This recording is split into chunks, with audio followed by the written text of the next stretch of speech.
বিবৃতি দিছই তাই দিতে সময় কইরা যে কিছু স্বার্থান্বেষী চক্র এখানে গিয়া নিজের স্বার্থ চরিতার্থ করার লাগিয়া এখানে আন্দোলন করছই। আমি বিধায়ক নিজামুদ্দিন চৌধুরী কইতাম যে স্বার্থান্বেষী আর কোনো মানুষ নাই, কোনো দল সংগঠন নাই, স্বার্থান্বেষী তুমি নিজে প্রমাণ করে দেও তুমি কত স্বার্থান্বেষী। প্রত্যেকটা রাস্তার থেকে তুমি কমিশন লও, তুমি একজন কমিশনের বাচ্চা, কমিশন রাজ তুমি চালাইছো আলকাপুর কমিশন রাজ কোনো অবস্থা হতো নাই। তুমি সবসময় বুঝতে থাকো যে আলকাপুর এখানে কন্ট্রাক্টরে কাজ করেন না, কন্ট্রাক্টরে কাজ করেন না। তুমি একজন বিধায়ক, আলকাপুরের জমিনে কোনো কন্ট্রাক্টর জানি না, তোমার কমিশন রাজের কারণ নেই।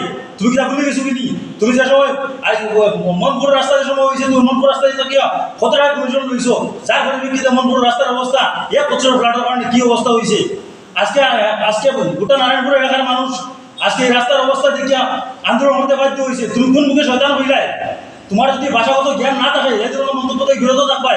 তুমি নিজে একজন সাসপেন্ডেড এমএলএ, তোমার কোনো সংগঠনে তোমার দলে বসেন না, তোমার দলে তোমার বহিষ্কার করে দিয়েছে। তুমি অন্য কোনো দল সংগঠন মন্তব্য করার আগে 3 বার ভাবিও, পরিষ্কার করে জানিয়ে দিলাম তোমারে। আজকে এটা একটা দল, একটা সংগঠন, একটা রাজনৈতিক দল, ন্যাশনাল একটা পার্টি তৃণমূল কংগ্রেসে নারায়ণপুরের মানুষের স্বার্থ লাগে প্রতিবাদ করছে। এটা কোনো অন্যায় করছে না। প্রতিবাদ করা, গণতান্ত্রিক প্রতিবাদ করা আমার মৌলিক অধিকার। তুমি অধিকার সম্পন্ন করতে পারতাই নাই। তুমি প্রতিক্রিয়া জানাইতে পারো। তুমি বিধায়ক হইছো, মানুষের প্রতিবাদী আওয়াজ শোনার ধৈর্য ক্ষমতা আগে শিখো, ধৈর্য ক্ষমতা আগে ধারণ করার ক্ষমতা অর্জন করো এবং প্রতিক্রিয়া দিতে সময় ভাষাগত সভ্য ভাষা ইস্তেমাল করো। তোমার ঘরের ভাষা সোশ্যাল মিডিয়া হোক, আর্থিক মিডিয়া হোক, ইলেকট্রনিক মিডিয়া হোক, এটা ভাষা ইউজ করিও না। তোমার ভাষা কী ধরনের আছে না আছে এটা তোমার ঘরের ব্যাপার, কিন্তু সমাজের ভাষা কথা হইতে সময় ভাষা সুন্দর কথা হইবাই। তুমি শয়তান শব্দ খারে ইস্তেমাল করছো। শয়তান শব্দ তুমি কিতা জানো? শয়তানের ডেফিনিশন কিতা? শয়তানের ডেফিনিশন কিতা? তুমি শয়তান কইলে তোমার মতন ডেভিল মাইন্ডেড মানুষ আলকাপুর দুটো হাইলাকান্দির জমি আর বিধায়ক পাইছে না। আমরা লজ্জিত তোমার প্রদান করিয়া। আজকে আমরা অনুতপ্ত। আজকে যদি তুমি তো অত সব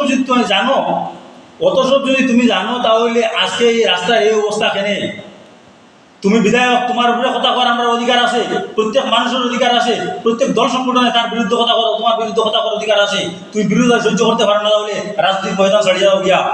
এটা রাজনৈতিক ময়দান তোমার হচ্ছে ভালো ভালো মানুষ রাজনৈতিক ময়দান আবার লাগে প্রস্তুত আছে এবং আইতেও আসো। বাইক করছো তুমি বিধায়ক হয়ে গেছো গিয়া, কোনো কৃতিত্বর কারণে বিধায়ক হয়েছো না। তুমি আস্তে আলকাপুর কারণে তুমি সমস্ত আসল মধ্যে একটা লজ্জিত করে দিয়েছো। আলকাপুর মানুষের ঐতিহ্যবাহী মানুষ আসলে মানুষের একটা সুনাম আসলো, এই সুনামটা তুমি দুরিশ্বাস করছো। সুতরাং আমি আলকাপুর বিধায়ক নিজামুদ্দিন চৌধুরী সাহেবের সম্মানের সাথে অনুরোধ করিয়া যে আপনি যে কোনো সময় কোনো বিবৃতি দেওয়ার আগে আপনার নিজের কাছে ভাষাগত একটু সচেতনতা অবলম্বন করবা। যাতে কোনো ধরনের ভাষা কথা কইতে সময় কোনো অপশব্দ, কোনো অসাংবিধানিক শব্দ, অশালীন শব্দ যাতে আপনার মুখে দিয়ে প্রচারিত না হয়, আপনি নিজে একবার অনুমান করবা। আপনি একজন বিধায়ক, আপনি প্রায় সময় এই সমস্ত ভাষা ব্যবহার করেন।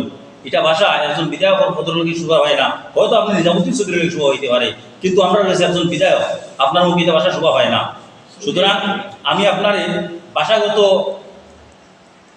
শুধরার লাগিয়া আমি আপনার কাছে অনুরোধ করিয়া আর এই ধরনের ভাষা আপনি ব্যবহার করবা না। যদি এই ধরনের ভাষা ব্যবহার করবেন তাহলে হয়তো এলাও একদিন আপনারা আইতে পারে আপনার বিরুদ্ধে সেই সমপরিমাণ ভাষা আরেকজনে ব্যবহার করবো। খেয়াল রাখবা, ওয়ালের মধ্যে যদি বল ডিল দেওয়া হয় তাহলে ও বল আবার নিজের দিয়ে ঘুরিয়ে আয়। একটা প্রবাদ আছে, উপরে থুতু দিলে নিজের মুখ আইয়া পড়ে। আপনি থু দেওয়ার আগে একবার চিন্তা করবো আপনার মুখ আইয়া পড়বো। ধন্যবাদ।